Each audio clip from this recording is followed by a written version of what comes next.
The midnight rain drummed against the greenhouse glass, creating a soothing symphony that usually helped Elias focus on his work. Tonight, however, his attention kept drifting to the unusual meteor shower reported earlier in the evening. As a botanist whose research centered on extremophile plants, organisms that thrived in harsh conditions, he wondered if the cosmic debris might carry interesting microbial samples. A blinding flash illuminated the sky, followed by a ground-shaking impact that rattled his carefully arranged specimen jars. Whatever had landed, it wasn't far from his remote research station. "That was no meteor," Elias muttered, grabbing his raincoat and flashlight. The forest path was slick with mud as he followed the fatting glow emanating from a small clearing ahead. Steam rose from scorched earth, surrounding what appeared to be a sleek metallic pod, its surface humming with strange, iridescent patterns. A section of the craft had ruptured, revealing a dark interior. Elias approached cautiously, scientific curiosity overriding his fear. "Hello," he called out, immediately feeling foolish for expecting a response. A weak moan answered him. Heart racing, he directed his flashlight into the opening. Huddled inside was a figure, unmistakably humanoid yet distinctly not human. Her skin was alabaster pale with a subtle luminescence, and what he had initially mistaken for blonde hair was actually fine, silken filaments that seemed to shift color with her breathing. Most alarming was the blue-tinted fluid seeping from a wound across her abdomen. She was dying. Elias made his decision instantly. "I'm going to help you," he said firmly, unsure if she could understand. "But I need to move you." Her eyes fluttered open, startlingly large with pupils that expanded and contracted like camera apertures. She spoke, the language unlike anything he'd ever heard, musical and complex. With gentle movements, he lifted her surprisingly light form from the wreckage. She winced but didn't resist as he carried her through the rain to his greenhouse. Inside, Elias cleared his workbench and laid her down, quickly gathering his first aid supplies. "This might hurt," he warned, carefully cutting away the strange, fibrous material of her clothing to expose the wound. It wasn't as deep as he'd feared, but the blue fluid, presumably her blood, continued to seep out steadily. As a botanist who often worked alone in remote locations, Elias had extensive emergency medical training. He cleaned the wound, noticing how her tissue seemed to respond differently to his antiseptics, almost absorbing them instantly. When he applied pressure bandages, her hand suddenly gripped his wrist, her strength surprising despite her condition. "It's okay," he soothed. "I'm trying to help." She relaxed slightly, studying his face with those remarkable eyes. Then, with visible effort, she placed her palm against her chest. "Talia," she said clearly. Elias blinked in surprise, then pointed to himself. "Elias." A faint smile curved her lips before her eyes closed again, her breathing steadying as she slipped into what he hoped was healing sleep rather than something worse. While she rested, Elias secured the greenhouse, drawing all the blinds and locking every entrance. Whoever she was, he had committed himself to her safety. Questions about her origins, about the implications of her existence, about what would happen next, all would have to wait. For now, he had become the unlikely caretaker of proof that humanity was not alone in the universe, and something told him that his quiet, ordered life had just changed forever.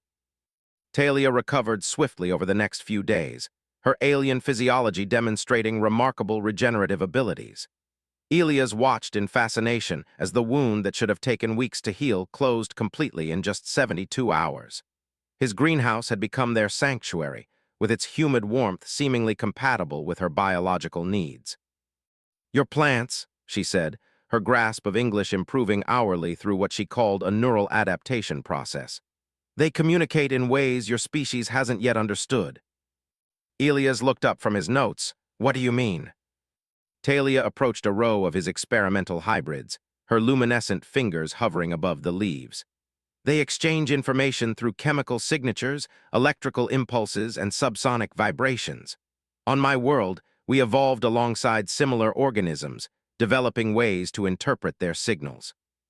She demonstrated by touching a struggling specimen, closing her eyes in concentration. Within moments, the plant's wilting leaves began to strengthen and turn upward. "That's impossible," Elias whispered, though the evidence was before his eyes. "Not impossible, just beyond your current understanding."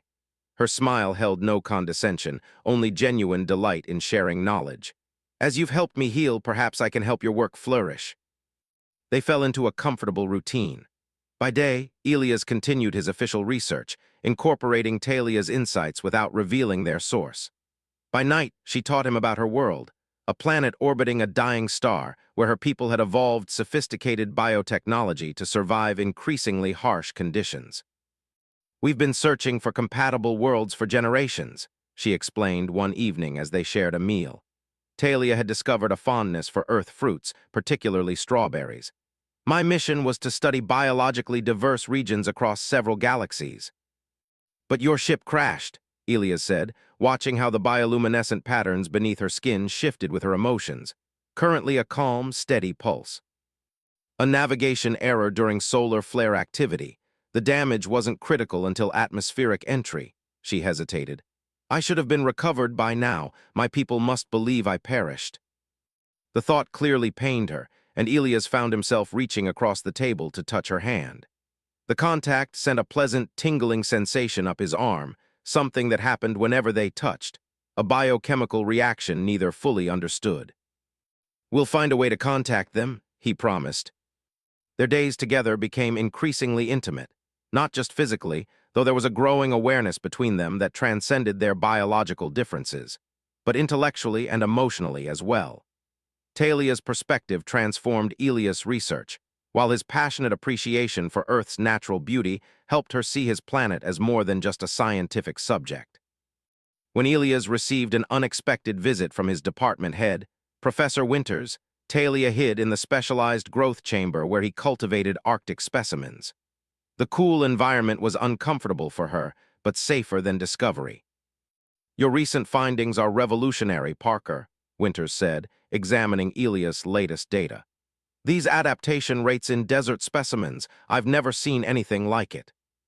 "Just a new cultivation approach," Elias explained vaguely, anxiety rising as the professor stayed longer than expected, asking increasingly specific questions. Later, after Winters finally departed, Talia emerged shivering from hiding. "Your superior is suspicious," she observed, as Elias wrapped a blanket around her shoulders. "Curious, not suspicious," he corrected, though uncertainty gnawed at him. "But you're right, we need to be more careful." That night, as they sat beneath the greenhouse dome watching stars appear overhead, Talia pointed toward a faint constellation. "My home is there, so distant your astronomers haven't even named the system." Elias studied her profile, illuminated by moonlight that made her seem almost ethereal. "Do you miss it?" She turned to him, her extraordinary eyes reflecting starlight. "Yes," she admitted, "but I'm discovering reasons to appreciate being here too." When their hands intertwined this time, neither pulled away. Spring yielded to summer, bringing longer days and increasing complications. Elias had to explain his sudden reclusiveness to colleagues, declining social invitations and deflecting questions about his groundbreaking research. The botanical community buzzed with speculation about his methods, creating pressure for demonstrations he couldn't provide without revealing Talia. Meanwhile, their relationship deepened beyond scientific collaboration. Talia's initial cultural observations had evolved into genuine emotional investment in human ways, particularly in Elias himself. "Your species experiences emotions so intensely," she remarked one afternoon as they worked together cross-pollinating specimens. "We developed greater physiological control as our environment deteriorated. Survival required logical prioritization." "That sounds lonely," Elias said, watching how sunlight played across her iridescent skin. "It was efficient," she countered, then smiled softly. "But I find myself appreciating your way more each day." Their first kiss happened spontaneously during a thunderstorm. Lightning illuminated the greenhouse in brilliant flashes, reminiscent of the night they'd met. Talia had never experienced such weather on her arid homeworld and stood mesmerized by the spectacle. Elias found himself equally captivated, not by the storm but by her wonder at it. When she turned to him, eyes bright with excitement, the moment crystallized into something perfect and inevitable. The sensation when their lips met was electric, literally. The bioelectric field Talia's species naturally generated created a tingling resonance between them that intensified every sensation. For Elias, It was like nothing he'd ever experienced. For Talia, it was a revelation of connection her people had theorized but rarely practiced. Their relationship faced external threats as well as internal discoveries. A local amateur astronomer had tracked the meteor to somewhere near Elia's property, posting theories online that attracted attention. Twice, trespassers with cameras had to be chased from the perimeter. "They're getting closer," Elias warned after finding fresh footprints near the greenhouse. "Someone's going to find evidence eventually." Talia nodded soberly. "My presence endangers you." "No," he said firmly. "We just need better precautions." They converted his basement into an alternative living space, complete with specialized lighting that approximated her homeworld's spectrum. Talia continued helping with his research remotely, using cameras he installed throughout the greenhouse. Their partnership yielded extraordinary results: plants with accelerated growth cycles, enhanced nutritional profiles, and unprecedented resistance to environmental stressors. Elias carefully documented these breakthroughs in ways that seemed plausible without alien intervention, knowing these findings could revolutionize agriculture in drought-stricken regions. "Your work could save millions," Talia observed as they reviewed the latest data. "Our work," he corrected. One night, as they lay together in the soft, bioluminescent glow her skin emitted when at rest, Talia traced patterns on his chest. "My people would call this irrational," she whispered. "What?" "Developing such attachment to a being from another world." Her touch lingered over his heart, compromising mission parameters for emotional fulfillment. Elias caught her hand, pressing it firmly against his chest. "Is that what you're doing? Compromising?" She was silent for a long moment. "No," she finally answered. "I'm discovering something we lost generations ago, something worth preserving." Outside, beyond their sanctuary, headlights swept across the driveway as an unmarked vehicle approached the house. The unmarked vehicle belonged to Dr. Adrian Foster, a government physicist investigating anomalous energy signatures detected in the region. After a tense conversation on Elias' porch, during which Talia remained hidden, Dr. Foster left with samples of soil from near the crash site, promising to return with results. "They know something crashed here," Elias said grimly after the scientist departed. "They just don't know what." "Or who," Talia added. The blue-white patterns beneath her skin pulsed with anxiety, a physiological response she could no longer fully suppress after months experiencing human emotional range. That same night, something unprecedented occurred. While Elias slept, Talia's dormant communication implant activated, receiving a transmission from deep space. She slipped outside to the crash site, where components from her damaged craft enhanced the signal. The message was clear. Her people had located a habitable world and were preparing colony ships. They needed her botanical research to ensure agricultural viability. A recovery vessel was already en route to Earth, having detected her implant's unique signature. When Elias found her at dawn, tears streaked her luminescent face, an adaptation of human emotional expression she'd never displayed before. "My people are coming," she said simply. The implications crashed through Elias' mind. Her departure, their separation, the end of everything they'd built together, but also the salvation of her species. "When?" he managed to ask. 17 days. They'll establish orbit briefly to retrieve me, then continue to the colony world." She held his gaze. "They've invited me to bring samples of Earth's botanical diversity, nothing else." The unspoken truth hung between them. No humans were included in this invitation. As they grappled with this development, Dr. Foster returned unexpectedly, this time with military personnel. The soil samples had revealed isotopic compositions impossible through natural Earth processes. "We know what we're dealing with, Dr. Parker," Foster stated flatly while soldiers searched his property. "Extraterrestrial material. The question is whether you've been contaminated or compromised." By miracle or oversight, they didn't check the basement's hidden room. After their departure with the property now under surveillance, Elias and Talia faced their narrowing options. "I could refuse to go," Talia suggested as they huddled together that night, whispering despite sound-dampening precautions. "And watch your people leave without you, knowing you might have helped them survive," Elias shook his head. "I won't let you make that sacrifice." "And I won't leave you behind to face their suspicions alone," she countered. These authorities will eventually determine you harbored an alien. The consequences don't matter, he interrupted fiercely. Nothing matters except making sure you're safe.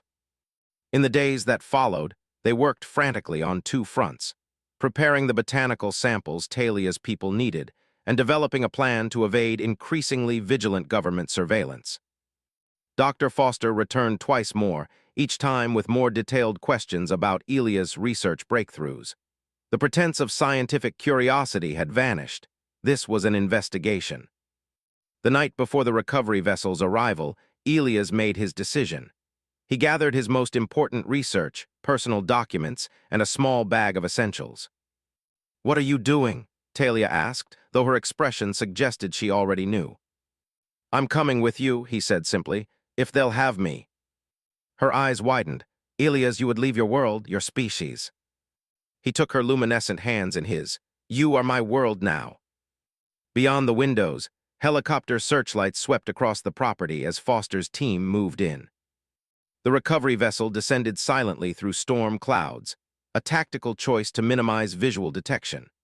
Government forces had established a perimeter around Elias' property, but their attention focused primarily on the greenhouse and main building, not the forested area near the original crash site. Taking advantage of the storm's cover and using the natural camouflage techniques Talia had taught him, Elias navigated them through blind spots in the surveillance. The botanical samples, Earth's unexpected gift to a desperate alien civilization, were secured in specialized containers strapped to his back. They reached the rendezvous point with minutes to spare. The vessel, approximately the size of a small bus, hovered just above the clearing. Unlike human craft, it operated in complete silence, its surface rippling with the same iridescent patterns as Talia's skin. A door spiraled open. Inside stood two figures with Talia's distinctive physiognomy, their expressions shifting from relief at seeing her to shock at the sight of Elias. Rapid communication in their musical language followed, too quick for Elias to follow despite months of practice. He stood firm, his hand clasped in Talia's, heart pounding with the enormity of his choice. Finally, she turned to him. "They're concerned about bringing a human aboard. It's unprecedented." Distant shouts and flashlight beams penetrated the forest edge. Foster's team was closing in. "Tell them I bring knowledge that could help your people," Elias said urgently. "Tell them about our research, our results." Talia translated, adding passionate arguments of her own. The figures inside conferred, their skin patterns pulsing in what Elias recognized as their version of intense debate. Helicopter rotors thundered overhead. They were out of time. One of the aliens stepped forward, extending a hand in a gesture unmistakably learned from human observation. "Come," he said in accented English. "Quickly." They boarded just as government forces burst into the clearing. The door sealed seamlessly behind them, and the vessel ascended with such speed that Elias momentarily lost consciousness. When he awoke, Earth was already a blue sphere below them, growing smaller by the second. Talia sat beside him, monitoring his vital signs with concern. "Are you all right?" she asked. "Better than all right," he answered truthfully. "I'm exactly where I should be." The journey to the colony world took 3 months by their measurement, though relativistic effects meant much more time passed on Earth. During transit, Elias worked with Talia and the ship's Biological Sciences Division to prepare their botanical integration strategy. His presence initially caused tension among the crew, but his expertise and obvious devotion to Talia eventually earned respect. By journey's end, he had learned enough of their language and customs to function independently. The colony world, which they called Novus, orbited a stable yellow star. Its continents were largely desert, reminiscent of Talia's homeworld, but with sufficient water resources for careful terraforming. Earth's adaptive botanical specimens would be crucial to establishing sustainable agriculture. As they prepared for landing, Elias stood with Talia at an observation portal, watching the approaching planet, his new home. "Second thoughts?" she asked gently. He shook his head. "None, but I do have one question." "Yes." "On your world, do you have anything resembling marriage?" The patterns beneath her skin brightened to their most brilliant luminescence. "We have a bond ceremony for life partners. It's rare in recent generations, considered almost archaic." "I'd like to learn about it," he said, taking her hand, "if you're willing to teach me." Her smile conveyed everything words couldn't. Behind them, crew members pretended not to notice as the human and the alien who had bridged two worlds sealed their commitment in the most universal way possible, with a kiss that promised new horizons for them both.